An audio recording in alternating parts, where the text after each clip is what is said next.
네, 무더운 여름입니다. 이번 주에 벌써 입추가 있죠. 네, 입추가 되면 여름 더위가 꺾일까요?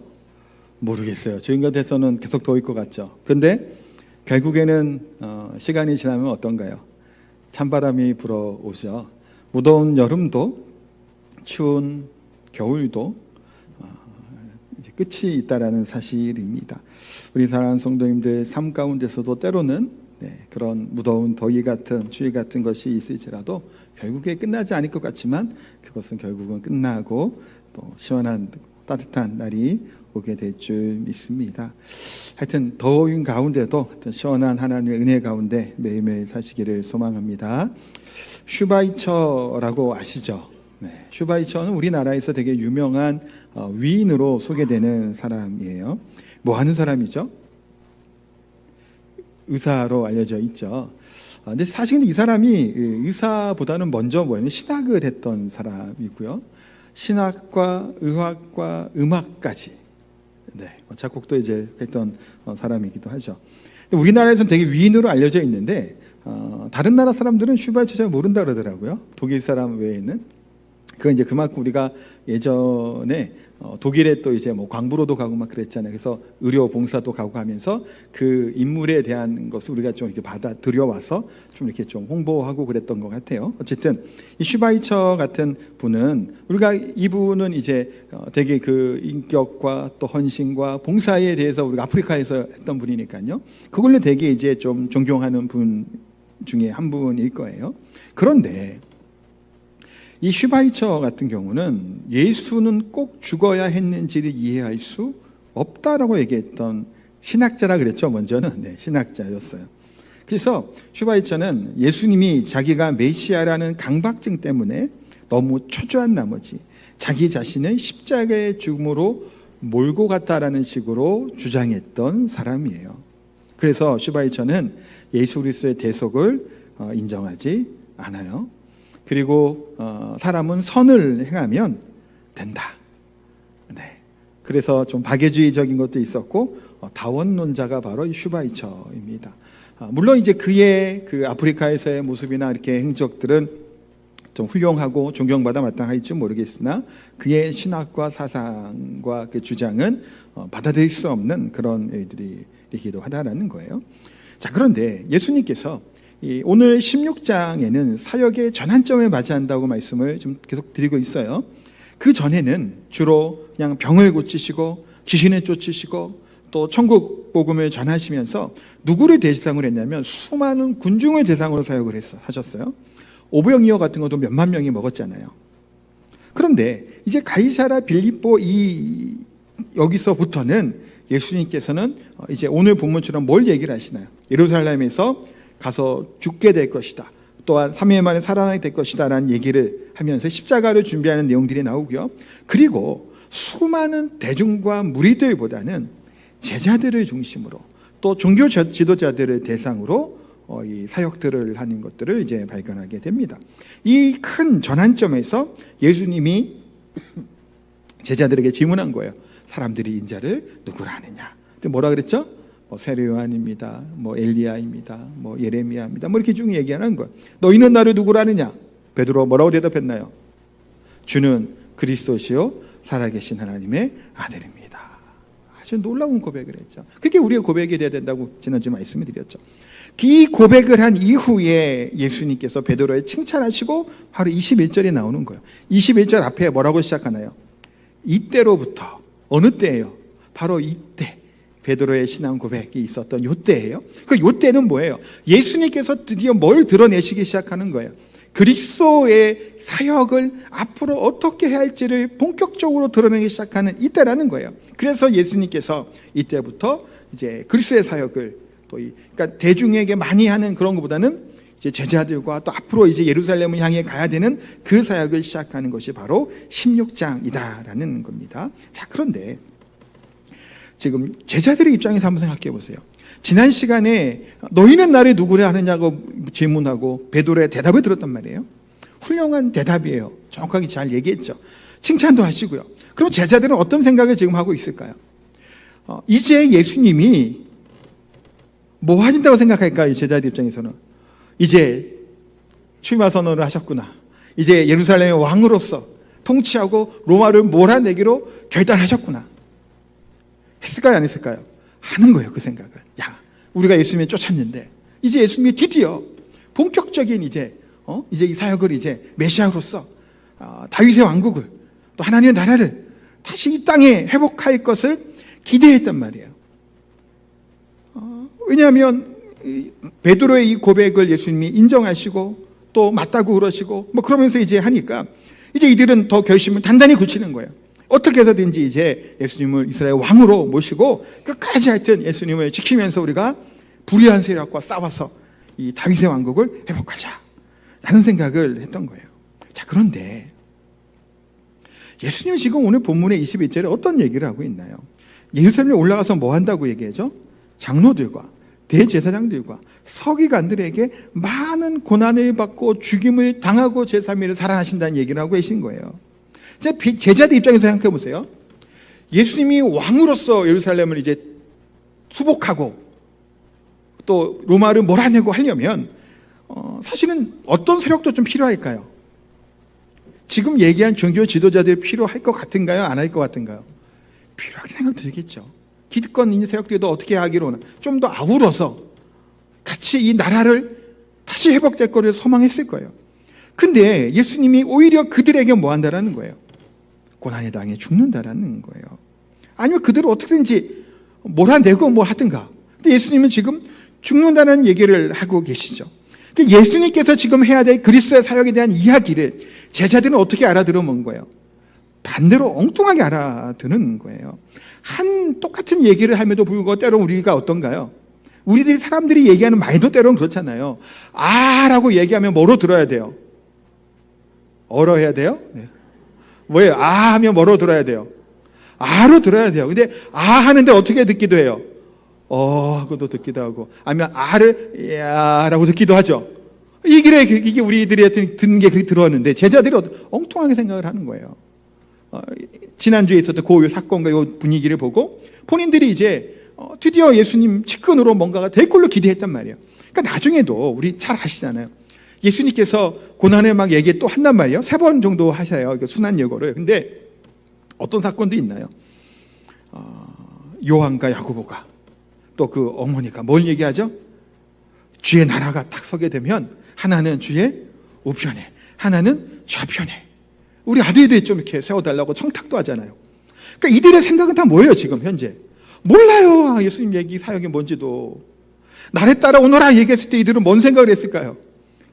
예수님 제조자 다니면 한 자리 갖고 뭔가 좀 이 이스라엘의 나라가 회복되고 또 이제 우리 일제강점기 있는 것처럼 로마 강점기에 있는 거 아니에요. 지금 이들이 로마도 몰아내고 하나님의 능력과 힘이 막 발휘했잖아요. 오병이어 통해 막 먹을 걸 막 주시고 몇만 명을 먹이시는 거예요. 몇 번을. 와, 예수님이 이렇게 막 먹이시고 또 고치시고 그러면 수많은 무리들이 쫓아올 것이고 그러면 예루살렘 입성하셔갖고 유대 지도자들 다 확 휘어잡고 그냥 탁 떼고 가면 몰아낼 것 같단 말이에요. 예수님 뭘 얘기를 하세요? 죽는다는 얘기를 하는 거예요. 어떤 상황인지 아시겠지? 아니 지금 기대가 부풀어 올랐는데 죽는데요. 이해할 수 없는 거예요. 유대 지도자들은 왜 예수님을 죽이려고 했나요? 시기심이죠, 사실은. 안식일의 병자를 고친 것. 그것도 사실 율법에 이들은 철저하게 전통을 지켰으니까요. 또 성전에서 장사하는 자들을 막 내어 쫓고, 성전에 장사하는 자들이 누구랑 결탁되어 있나요? 제사장들이랑 결탁되어 있는 거예요. 그러니까 자신들의 파는 물건만 하나님께 예배 드릴 때 제사에 쓸 수 있게 한 거란 말이에요. 다른 건 안 된다라는 거야. 그러면 당연히 대제사장들에게나 결탁하고 뇌물을 줘야 되잖아요. 그러니까 그런 관계인데 그건 막 내쫓고 하니까 막 좀 관계가 안 좋아졌잖아요. 우리가 지금 최근에 유대 지도자들과 예수님 관계를 최근에 계속 봤잖아요. 정말 악한 일로로 막 걷고 있어요. 근데 만약에 예수님이 그들과 부딪히지 않고 충돌하지 않고 그냥 조용히 계시면서 또 계속 먹이시고 치료하시고 고치시면서 귀신 되어 쫓으면서 인기를 쫙 끌고 막 가셨으면 유대 지도자들이 어떻게 했을까요? 아니 또 그들 약간 좀 예수님이 인정해주고 너희들도 수고했다 그런 식으로 그러면 그들을 다 이렇게 좀 포섭을 해갖고 나라를 세울 수 있는, 그게 될 수도 있는 상황이란 말이에요. 우리가 무슨 영화나 그런 거 생각해 보세요. 몰아낼 자들 몰아내고, 그러면 사두개인과 바리새인 중에서 하나를 축출한다면, 영화 생각해 보세요. 사두개인들을 아예 몰아낼 것 같은 바리새인들의 힘을 실어서 같이 자기 편으로 땡겨야, 정치는 그거 아니에요. 정치가 그거잖아요. 서로 그거 하는 거잖아요. 그렇게 해야 될 것 같은 예수님은 어떻게 해요? 정반대의 길을 가시는 거예요. 제자들이 볼 때는, 베드로가 볼 때는 지금 예수님이 그렇게 하면 안 될 것 같단 말이에요. 자꾸 그런 일을 하시다가 하물며 이제는 내가 죽겠다는 얘기까지 하세요. 그러니 제자들의 생각과 예수님이 생각하는 것이 다른 거예요. 그리스도 대심을 인정하고 말씀하셨잖아요. 그 그리스도 대심은 뭐해 가야 되는 걸 말씀하신 거예요. 예수님은 십자가에 죽으셔야 되는. 제가 지난번에 인자 얘기하면서 좀 말씀 좀 드렸죠.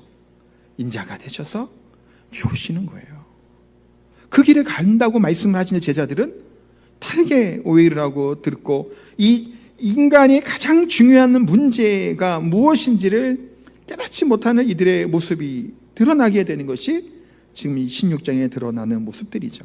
또는 예수님이 3일 만에 내가 다시 살아날 것을 얘기하셨는데, 제자들은 이 3일 만에 말이 들어올까요? 들어오지 않을까요? 안 들어오는 거예요. 죽으신다는 말만 들어오는 거예요, 지금. 그러니까 지금 분위기가 지금 난리가 났죠. 근데 그리스도의 사역은 뭔가요? 어떤 길을 가야 되는 거예요? 십자가의 길을 가는 것. 그것이 누구의 뜻이에요? 하나님의 뜻이죠.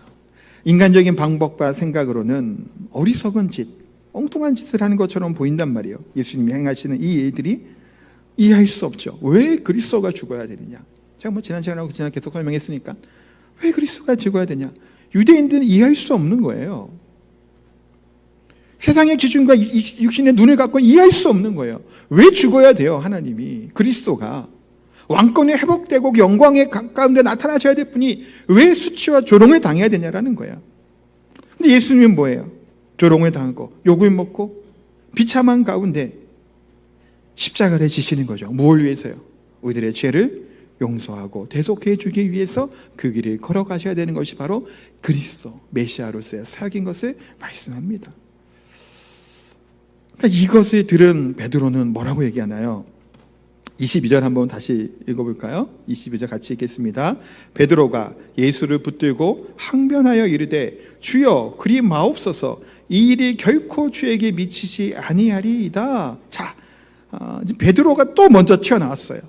앞에서 한번 튀어나와갖고 칭찬 들었죠.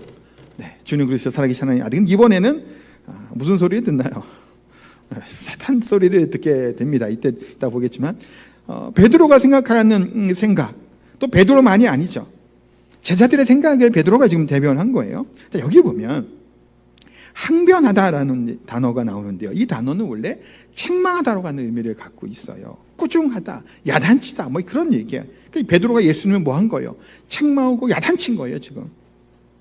어떻게 야단친 거냐면 정신이 있어요, 없어요? 뭐 그런 거예요, 지금. 왜냐하면 여기서 얘기하는 예수를 붙들고라고 하는, 붙들었다고 하는 말이 여기 잡았다는 얘기가 아니에요.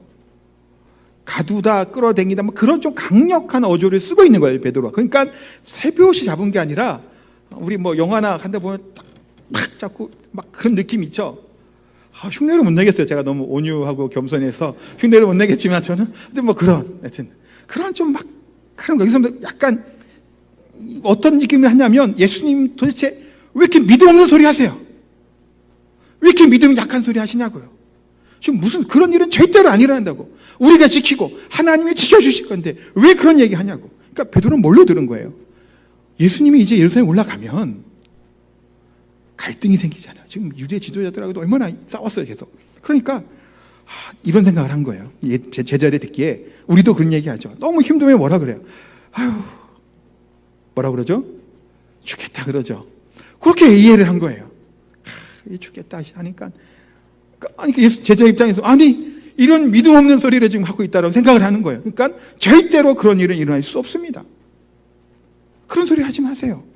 우리가 뭐 때문에 하던 일을 다 버리고 배를 버리고 가족을 버리고 왜 예수님을 쫓았겠어요?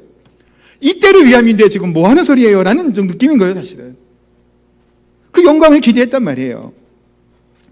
그래서 이 베드로의 이 호통치는, 이 야단치는 내용은 예수님께서 귀신을 내어 쫓을 때 쓰는 단어를 그대로 쓰고 있고요. 예수님께서 풍랑에 있을 때 풍랑을 향하여 야단치시잖아요. 똑같은 단어를 쓰고 있고요. 예수님이 또 제자들에게 책망하시는 것 같은 모습으로 지금 베드로가 예수님을 책망하고 있어요. 그런 소리 하지 말라고 얘기를 하죠. 꾸중하는 뭐 그런 얘기를 하고 있단 말이에요. 무식하면 어떤가요? 용감하죠. 뭔 소리지도 알아듣지도 못하면서 베드로와 이 제자들은 예수님을 오히려 믿음 없는 모습으로 치부하며 책망하고 있어요. 예수님의 마음이 약해져서 이런 얘기 하셨나요? 아니란 말이에요. 예루살렘 향하여 눈을 들고 마음에 굳은 결심을 하시고 그대로 나아가니라, 뭐 그런 구절 나온단 말이에요. 굳은 결심을 가지고 예루살렘으로 가신 거예요. 지금 이 방법 외에는 다른 방법이 없죠. 사실 베드로나 다른 제자들의 눈에는 보이지도 않으니 죄의 문제를 해결한다는 것, 이제 죄의 문제가 심각하다는 사실을 깨닫지 못하고 있는 거예요. 사실은 그냥 다윗의 왕국이 다시 이 땅에 임하게 되고 메시아 대신 이분이 오셔서 그 나라가 이 땅에서 회복되면 될 것을 생각한 거예요. 사실은 다윗의 나라와 이것도 다 뭘 하는 거예요? 예표적인 의미잖아요. 영원한 하나님의 나라를, 영적인 것을 예표하는 것인데 지금 이들은 제자만이 아니에요. 유대인들 전체가 다 뭐한 생각하는 거예요. 이 땅에 다시 이 이스라엘에 하나님 왕국이 세워질 것을 기대하는 거예요. 지금 현재도 이스라엘이 그 나라를 하고 하는 게 뭘까요? 다 그런 상상이에요. 사실 유대인들의 사상은 지금도 마찬가지예요.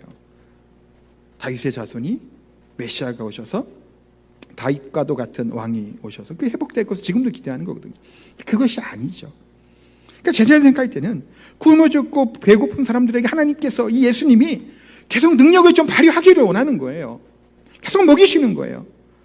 병든 자를 계속 치료해 주시고, 빚에 쫓을려 힘들어하고 사업이 실패한 사람들에게 돈도 좀 막 주시고, 가능하잖아요. 예수님이라면 능력 있으시잖아요. 그래서 기대하고 쫓아왔단 말이에요. 근데 지금 예수님의 이 강한 능력 있는, 힘 있는, 파워 있는 리더와 지도자와 메시아를 기대했는데 지금 뭘 얘기하고 있어요? 죽는다라는 거예요. 고난을 받는다라는 거예요. 그러니까 또 누구가 배신해요? 가룟 유다가 배신하는 거 아니에요. 가룟 유다 배신의 일 중에 하나는 그거예요. 실망스러운 거예요. 본인이 기대했던 메시아가 아닌 거예요. 제자들도 마찬가지예요. 베드로의 항변은 바로 이와 같죠.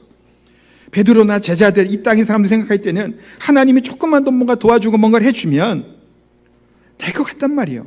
행복하고 좋은 삶을 살아갈 수 있을 것 같아요. 그런데 우리들의 유일한 소망과 길은 뭐예요? 우리들의 이 죄의 문제가 해결되지 않고는 안 되는 거죠. 이 생명이 얼마나 중요한지를 그래서 예수님이 설명하시는 게 26절이거든요. 26절 한번 볼까요? 사람이 만일 온 천하를 얻고도 제 목숨을 잃으면 무엇이 유익하리요? 사람이 무엇을 주고 제 목숨과 바꾸겠느냐? 생명을 갖고 설명해 주시는 거예요. 물론 여기서의 생명이 단순히 이 육신의 생명만은 아니죠.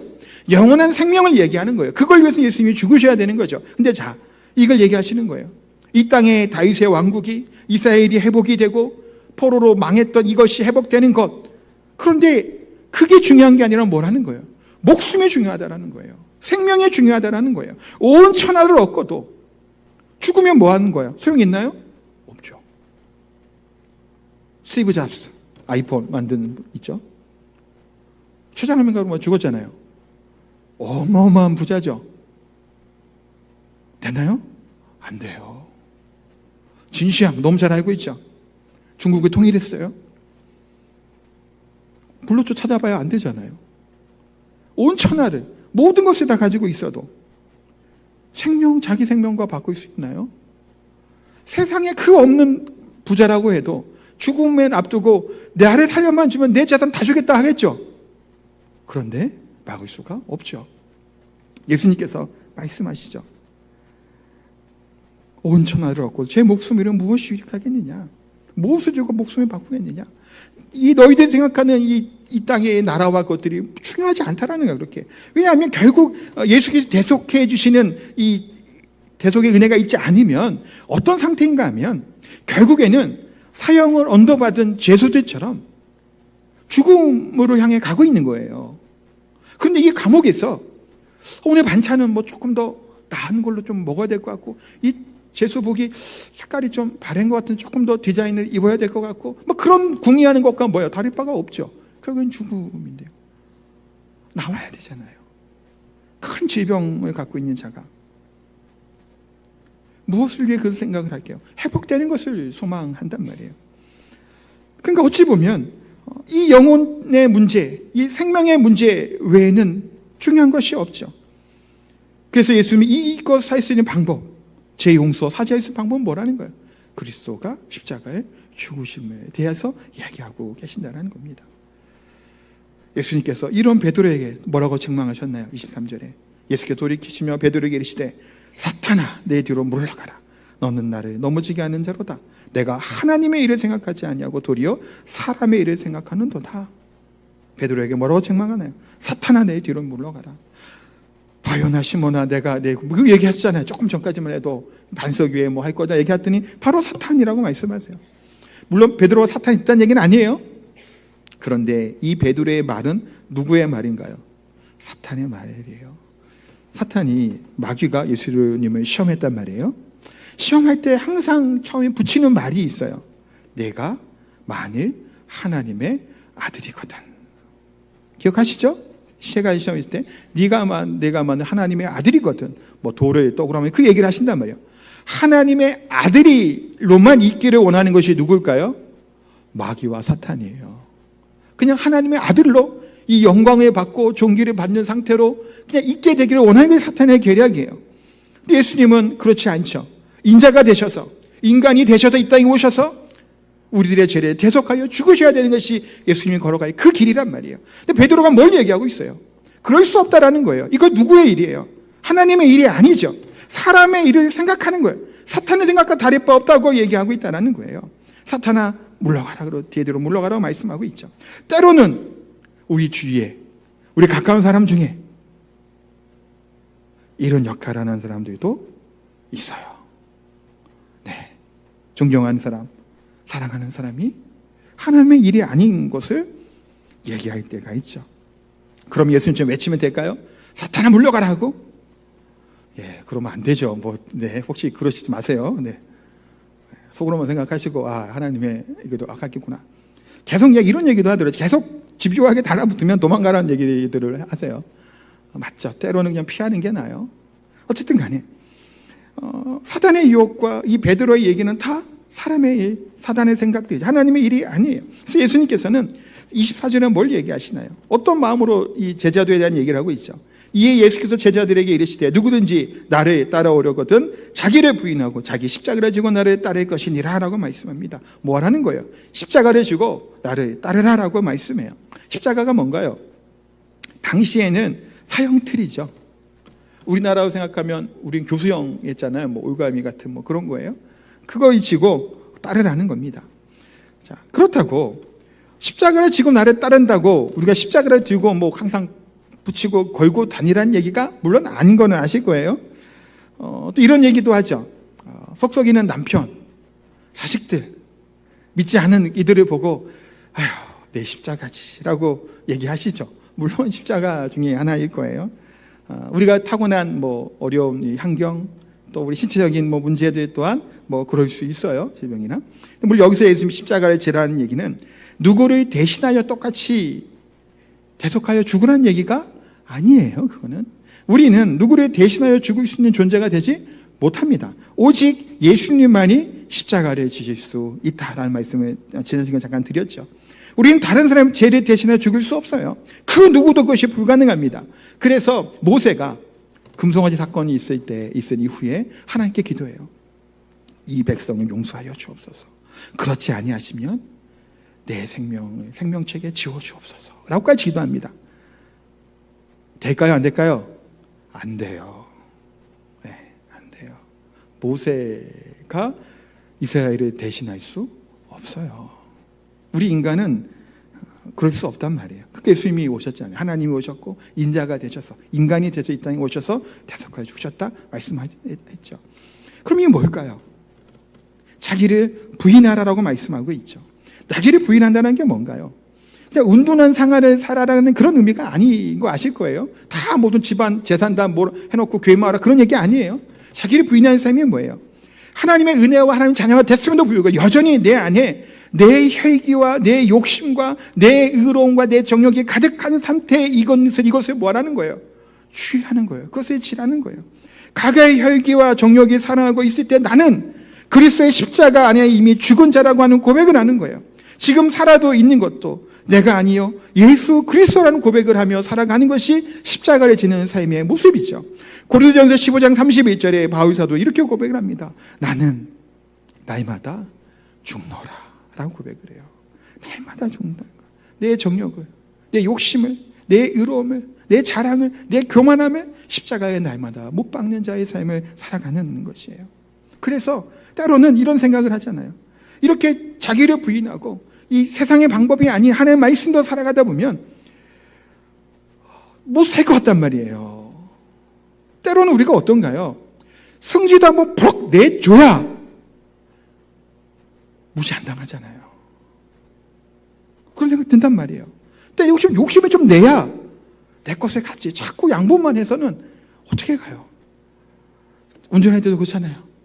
양보 자꾸 하면 집에 못 가요. 어떻게 집에 가요? 계속 양보 들어오는데. 그렇죠. 그 생각을 하는 거예요. 어떻게 살아갈 거냐 생각을 해요. 바보치며 당하고 어리석은 자의 모습으로 살아가야 되냐? 착한 아이들이 좋나? 영특한 아이가 좋나요? 우리 자녀는. 또 영특한 게 좋잖아요. 저 깨도 있고. 그러기에 소망을 해요. 예수님께서 25절에 뭐라고 얘기하시나요? 같이 한번 읽을게요. 25절. 누구든지 제 목숨을 구원하고자 하면 잃을 것이요 누구든지 나를 위하여 제 목숨 잃으면 찾으리라. 아멘. 잃고 버리면 오히려 뭐예요? 찾는다라는 거예요. 하나님의 말씀에 순종하는 자의 모습으로 안 될 것 같잖아요. 근데 그렇게 살아가게 될 때 뭐 하는 거예요? 그걸 가지게 되고 취하게 될 것을 말씀합니다. 그러니까 세상의 기준과 생각, 베드로의 항변이 일견 옳아 보인단 말이에요. 그렇게 하면 성공할 것 같아요. 될 것 같단 말이에요. 우리 현실의 삶을 볼 때 그래 보인단 말이에요. 그것이 현실에 살아가는 우리들의 모습이잖아요.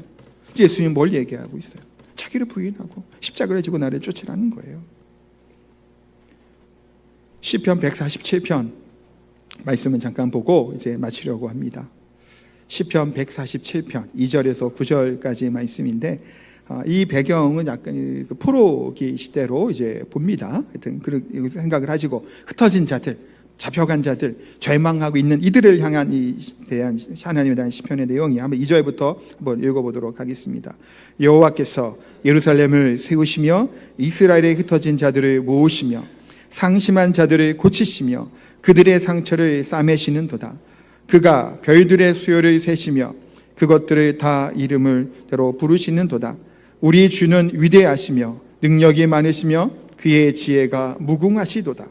여호와께서 겸손한 자들을 붙드시고 악인들은 땅에 엎드려뜨리시는도다.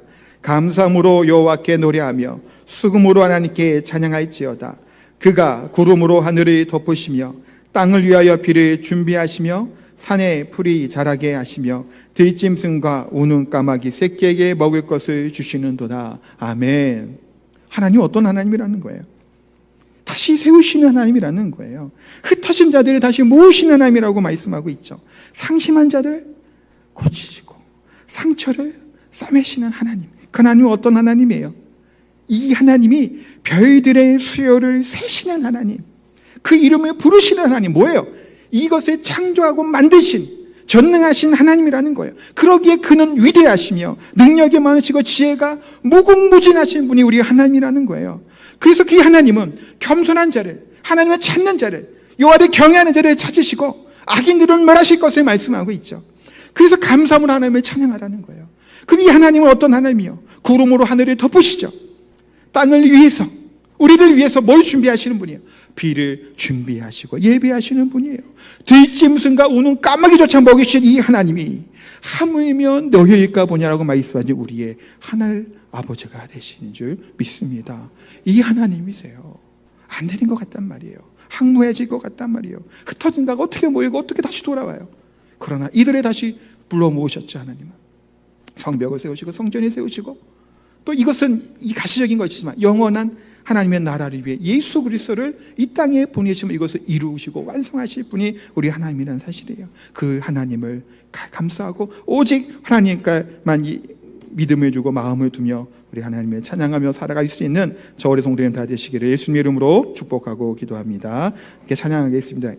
이 시편 찬양 가사예요. 비준비하시니 가사를 생각하면서 함께 찬양합니다.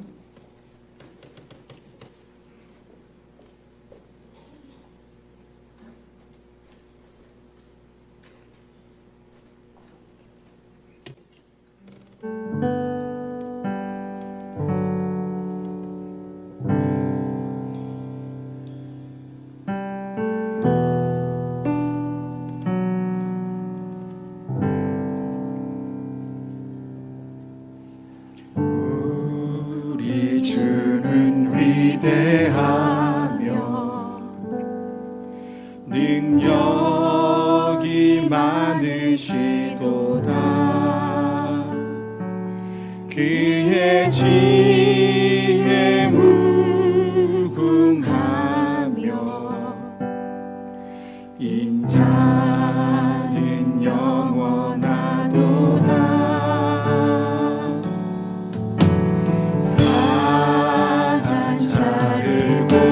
고치시며 상처를 싸매시도다. 별들의 수를 세시며 이름을 붙이셨도다. 그가 구름으로 하늘을 덮으시며 땅을 위하여 이 준비하시니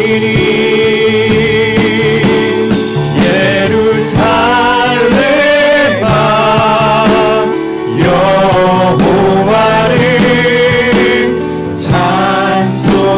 찬송할지어다. 내 하나님을 감사함으로 그 앞에 나가며 주님 제 앞에 경배. 우리 주는 위대하시며 우리 주는 위대하며 능력이 많으시도다. 능력이 많으시도다. 그의 지혜 무궁하며 인자는 영원하도다. 상한 자들 고치시며 상처를 싸매시도다. 별들의 수를 세시며 이름을 붙이셨도다. 그가 구름으로 하늘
다시 한번 기도하겠습니다. 이 소양 기도 들으실 때 베드로의 항변처럼 우리들의 생각에는 하나님의 말씀 앞에 순종하는 것, 말씀대로 살아가는 것, 나의 자신이 죽이고 십자가를 지며 따라가는 것, 그렇게 살아가서는 도저히 성공할 수가 없고 그렇게 살아가서는 도저히 인정받을 수 없을 것 생각이 듭니다. 이 세대에, 이 시대가 요구하는 그런 삶의 모습이 아닌 것처럼 보여요.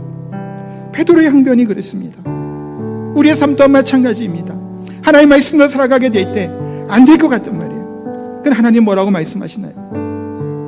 나를 위하여 생명을 잃는 자는 얻을 것이라고 말씀합니다. 잃어버리는 것 같은데 얻는다고 말씀하죠. 우리 하나님은 우리가 부른 이 시편 147편 말씀과 찬양처럼 위대하신 하나님, 별들의 수요를 세시며 천지 만물을 창조하신 이 하나님께서 비를 예비하시고 준비하시고 상한 자를 고치시고 싸매주시고 다시 모으시고 회복시켜 주실 하나님이라는 사실이에요. 이 사실을 우리가 믿는다면, 이 하나님을 신뢰한다면 오직 하나님의 말씀만을 붙들고 믿음 걷는 살아갈 수 있는 줄 압니다. 이 시간 기도 드릴 때 그러하기에 이 하나님이기에 감사함으로, 또 하나님께 결단함으로, 또 이 믿음으로 살게 해달라고, 또 하나님의 간구함으로 하나님께 합심해서 기도하는 시간 갖도록 합니다. 합심해서 기도하겠습니다.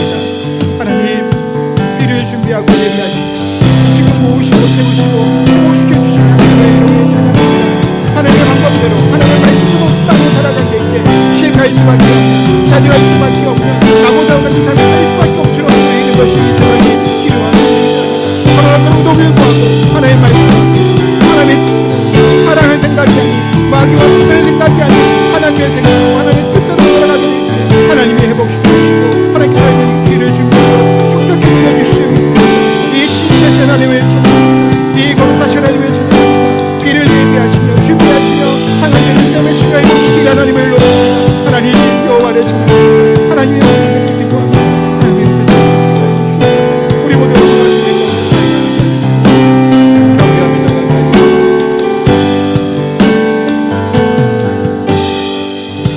거룩하고 존귀하신 하나님, 비를 예비하시고 준비하시는 하나님, 우리의 메마른 땅에 촉촉히 적히실 하나님의 이름을 찬양합니다.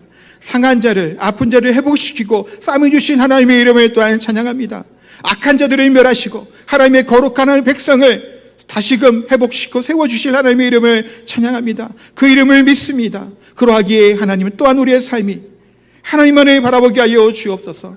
베드로의 항변처럼 이 세상에 요구하는 것처럼 안 될 것 같고 불가능 같은 삶이라고 할지라도, 그러나 하나님의 말씀이고 하나님의 뜻이라면 그 가운데 오히려 내려놓고 죽었으나 그러나 살게 되는 역전의 묘미가 우리 가운데 있게 될 줄 믿습니다. 우리의 모든 삶을, 우리의 환경을 바꾸시고 역전하실 하나님의 이름을 찬양합니다. 그 믿음으로 살게 하여 주옵소서. 또한 귀한 예물 감사의 마음을 담아 하나님께 올려드립니다. 들어진 손길 위에 하나님 복의 복을 더하여 주시고 더욱더 하나님을 바라보며 믿음 가운데 살게 하여 주옵소서. 예물뿐만 아니라 내 시간과 내 삶을 하나님께 올려드리는 헌신의 사람, 믿음의 사람이 다 될 수 있도록 은혜 베푸시고 함께하여 주옵소서. 우리 사랑하는 성도들, 여러 가지 문제를 가지고 또 육신의 질병과 연약함을 가지고 또 하나님께 나옵니다. 하나님, 그 모든 환경과 상황을 아시오니 온 천지 만물을 창조하시며 별들의 수요를 세시며 그 이름을 부르시고 붙이시는 이 전능한 창조주 하나님께서 치유하시고 회복시켜 주옵소서. 강건케 하여 주시고 오직 하나님으로 말미암아 참된 평안과 안식을 누리는 사랑하는 성도들 다 될 수 있도록 은혜 베풀어 주옵소서. 감사드립니다. 예수님의 이름으로 기도하옵나이다. 아멘.